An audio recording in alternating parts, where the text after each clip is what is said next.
وای و وای و وای وای و وای و وای. سلام آقا، احوالت؟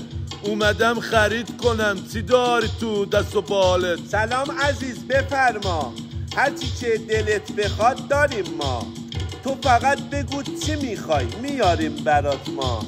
اومدم خرید کنم واسه یه جهیزیه. چقدر تنوع داری؟ فروشگاه چه چیزیه؟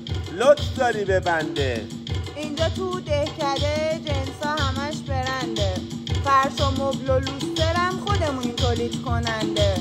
چند تا جنس خوب میخوام، میشه بهم بدینشون؟ فقط من پولم کمه، نباشه زیاد گرون. خیال تخت عزیزم، داریم طرح اقساط، هر کی پیش ما میاد نداره غم پرداخت. فروشگاه دهکده مخصوص هر سلیقه، لوازم تو هر مدلی پیدا میشه تو یه دقیقه. پیدا میشه تو یه دقیقه، پیدا میشه تو یه دقیقه، آقا پیدا میشه تو یه دقیقه. داداش اینجا کجاست؟ شهریار دیگه. شهریار uşaqları ارسال هم دارین دیگه؟ ارسالم به همه جای. به آقا. خداحافظ.